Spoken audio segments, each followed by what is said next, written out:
ഇതെൻ്റെ ഇളയപ്പൻ്റെ ലോഡ്ജാണ്. ഈ ലോഡ്ജിനൊരു പ്രത്യേകതയുണ്ട്.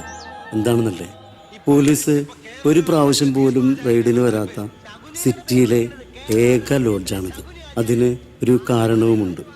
കർത്താവേ, ഇന്ന് ആരെങ്കിലും 10 പേര് തരണേ, അല്ലെങ്കിൽ ഞാൻ തെണ്ടിപ്പോവും. ഞാൻ വേറെ നീ എന്തോടെ രാവിലെ തന്നെ പതിവില്ലാതെ കുളിയൊക്കെ കഴിഞ്ഞിട്ടുണ്ടല്ലോ. എവിടെയെങ്കിലും പോകണ്ടോ? എന്നെ കൊണ്ടൊന്ന് പറയിപ്പിക്കരുത്. നിങ്ങളോട് എത്ര തവണ പറഞ്ഞ ഓടന്ന് മാറ്റാൻ? ഇന്നലെ പെയ്ത മഴ മൊത്തം എന്റെ മേത്താ. അങ്ങനെയെങ്കിലും നീ ഒന്ന് കുളിച്ചല്ലോടാ സുമേഷ്. സുമേഷ് അല്ല, സുസ്മേഷ്. അതല്ലല്ലോ ഇവിടുത്തെ വിഷയം, ഓടല്ലേ. നീ നോക്കിയോ, ഇന്ന് നല്ലൊരു കോൾ ഇവിടെ തടയാതിരിക്കില്ല. അപ്പൊ നമുക്ക് ഓടും മാറ്റാം, വൈഫൈ ശരിയാക്കാം. ശരിയാക്കിയാ നിങ്ങൾക്ക് കൊള്ളാം, ഇല്ലേ പെട്ടിയും കിടക്കെടുത്ത് ഞാനങ്ങ് പോകും. ഓ, കൃത്യമായി വാടക തരുന്നതിന്റെയൊക്കെ അഹങ്കാരവേ തെണ്ടിയൊക്കെ. ചേട്ടാ എന്തോ എന്താ ചേട്ടാ, റൂമുണ്ടോ? ഉണ്ടല്ലോ. കൂടെ ആരാ? കൂടുള്ള ആരാലെന്താ, തനിക്ക് ആശ കിട്ടിയാ പോരെ? കയ്യൂക്കിന്റെ ബലത്തിലാണ് മുന്നോട്ട് പോകാൻ ഉദ്ദേശിക്കുന്നതെങ്കിൽ ഞങ്ങൾക്ക് ഒരാളോടൊന്ന് സംസാരിക്കും. അറിയിച്ചിട്ടുണ്ട്. ആരെ?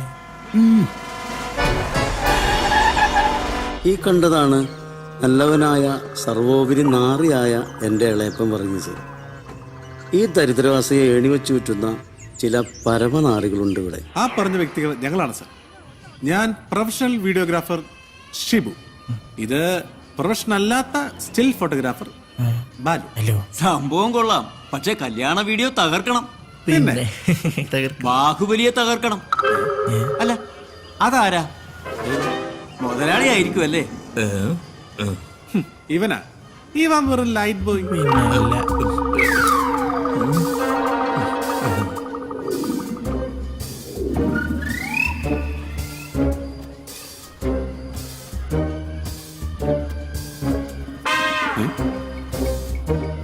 പന്തി, എല്ലായിടത്തും ഇതാണല്ലോ നിന്റെ പണി. വൈകുന്നേരം കാശിന് വാട്ടാ.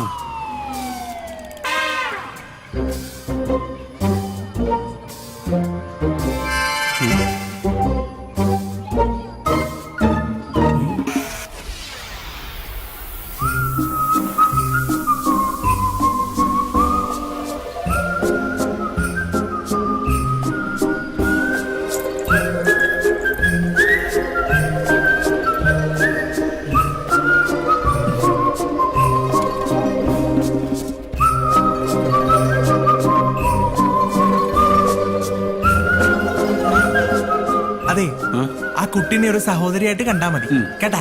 അങ്ങനെ നീ കണ്ടാ മതി. കാണിച്ചോ അണ്ണാ. നാളെ എന്തെങ്കിലും കഴിക്കാം. അതല്ല അണ്ണ, എന്താ ആ കുട്ടിയില്ലേ, അവളെന്റെ ലൈനാ. എങ്ങനെ?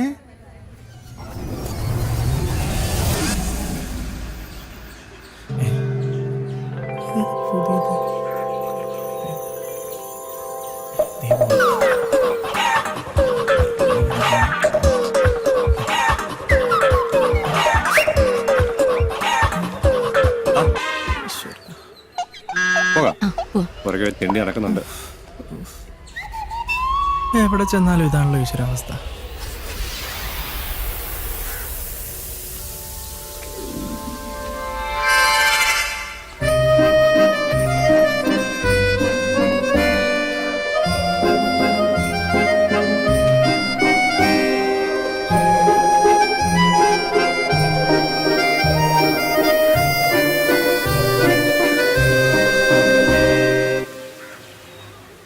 അന്ന് മുതൽ ഊണും ഉറക്കവും ഒന്നുമില്ല ഞാൻ അവളുടെ പുറകെ. അതുകൊണ്ടാണ് അണ്ണനോട് പറഞ്ഞത് അണ്ണൻ അവളെ ഒരു പെങ്ങളായിട്ട് കാണണം പ്ലീസ്. അത് തന്നെ ഞാൻ നിന്നോടും പറഞ്ഞു, നീ അവളെ സഹോദരിയായിട്ട് കാണാൻ. എന്നുവെച്ചാ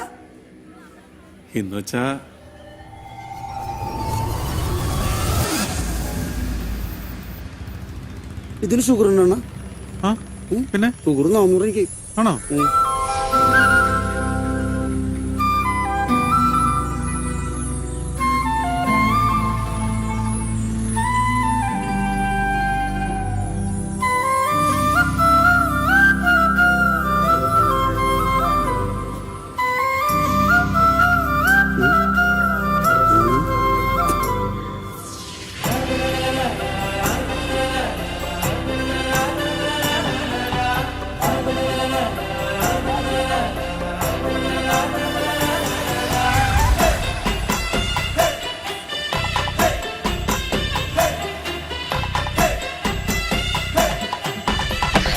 അത്രല്ലേ ഉള്ളൂ.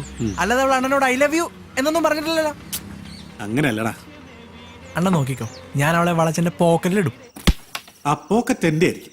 അയ്യേ, ഇയാൾ എന്താണ് ഒരു മാതിരി? കാര്യം പറഞ്ഞാൽ മനസ്സിലാവില്ലേ? ഇല്ല. അതെ, എനിക്ക് സീരിയസ് ആയിട്ട് ഒരു കാര്യം പറയാനിട്ടാ. 3-4 മാസമായിട്ട് വാടക കൊടുത്തിട്ട് ഇനിയും കൊടുത്തില്ലെങ്കിൽ അയാൾ ചവിട്ടി പുറത്താകും. കാര്യന്റെ ഇളപ്പനൊക്കെയാണ്. ലോകം മുടയാള്. ആദ്യം അതിനൊരു വഴി ഉണ്ടാക്ക്, എന്നിട്ട് മതി കല്യാണോ ഫസ്റ്റ് നൈറ്റ് ഒക്കെ. എടാ അടിമേ, നീ എന്താടാ ഒരുമാതിരി വെറുത്ത പോലെ പറഞ്ഞേ? നിനക്ക് നമ്മുടെ സാഹചര്യങ്ങളൊക്കെ നന്നായിട്ട് അറിയാലോ. എന്തെങ്കിലും വഴി വരട്ടെ, അപ്പൊ ശരിയാക്കാം. നമുക്ക് നീയല്ലേ ഉള്ളു മുത്തേ. നിന്റെ ഇളയപ്പനല്ലേ, എന്തെങ്കിലും പറഞ്ഞ് പിടിച്ചെടുത്തടാ. ഇളയപ്പനെ പിടിച്ചെടുത്താൻ എനിക്ക് പറ്റൂല, പക്ഷെ ഒരു വഴിയുണ്ട്. മുകേഷ്, ഒരു വഴിയില്ല മുട്ടാനാണ് ഒരു വാതിലുമില്ല. നിനക്ക് ഇനിയൊരു മുട്ടുണ്ടാവില്ല, പക്ഷേ നീ അതിന് കുറച്ച് കാര്യങ്ങൾ ചെയ്യേണ്ടി വരും. അതിനിപ്പോ ഞാനെന്ത് ചെയ്യണം? എടാ, എന്റെ ലോഡ്ജിൽ താമസിക്കുന്നത് സിനിമാക്കാരാ. അത് ഇന്നുവരെ ആരോടും ഞാൻ പറഞ്ഞിട്ടില്ല. അവരോട് വേഷമാർ താമസിക്കുന്നവരാ. അവരുടെ മെയിൻ ലൊക്കേഷനും എന്റെ ലോഡ്ജ് തന്നെയാണ്. നീ അവർക്ക് ചെറിയ ചെറിയ കാര്യങ്ങൾ ചെയ്തു കൊടുക്കും. അപ്പൊ അവർക്ക് നിന്നോടൊരു ഇൻസ്പിറേഷൻ ഉണ്ടാവും, ഒരു മതിപ്പുണ്ടാവും. അവരുടെ കൂടെ അങ്ങോട്ട് ഒട്ടി നിക്ക, മനസ്സിലായ? പിന്നെ നിന്റെ സമയം തെളിഞ്ഞു. മുകേഷ്, നീ ആരാ പിന്നെ? ആരാ? മലയാള സിനിമയുടെ പുതിയ മുകേഷാണ്. മുകേഷ്.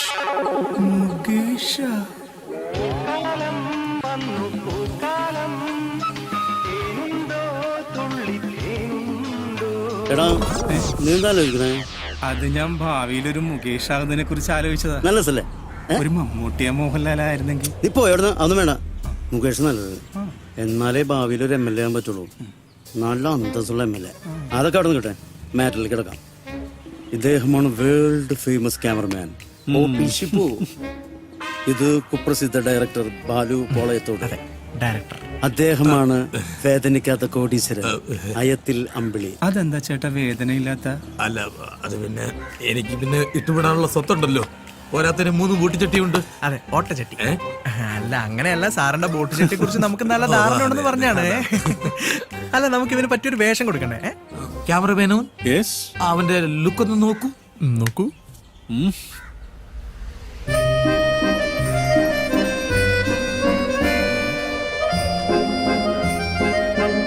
ക്യാമറമാൻ എങ്ങനെയുണ്ട്? കൊള്ളാമോ? അടിപൊളി, സൂപ്പറല്ലേ? അണ്ണാ, ഇത് എനിക്കുള്ളതാ. ഞാൻ ആണാണെങ്കിൽ ഇതിനെയും കെട്ടി സുഖമായിട്ട് ജീവിക്കും. ചേട്ടാ, ഞാൻ അത്രക്കാരനല്ലേട്ടാ. ഇവനെ ഏതാ?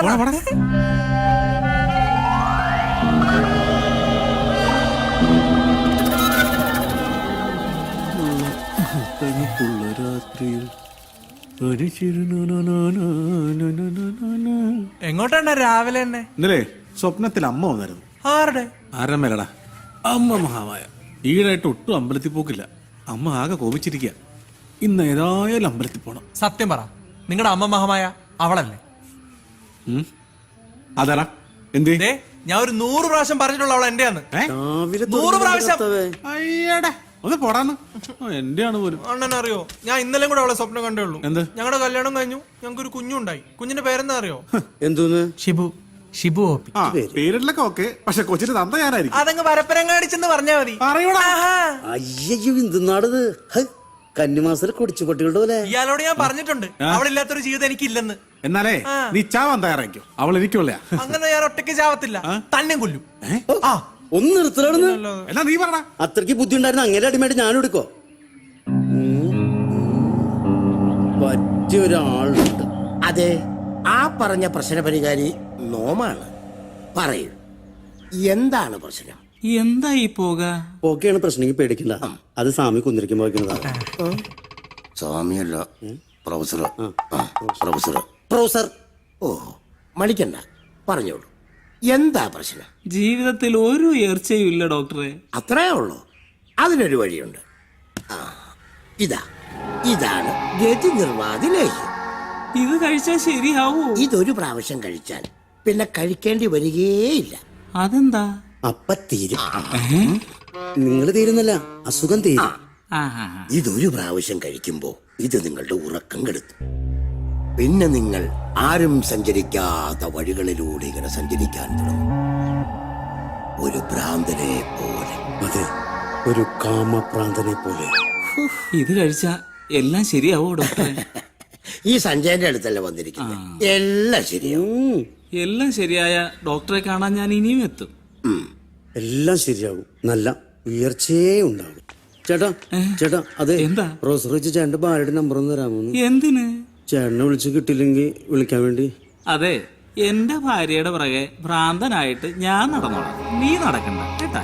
ഉയരണേ.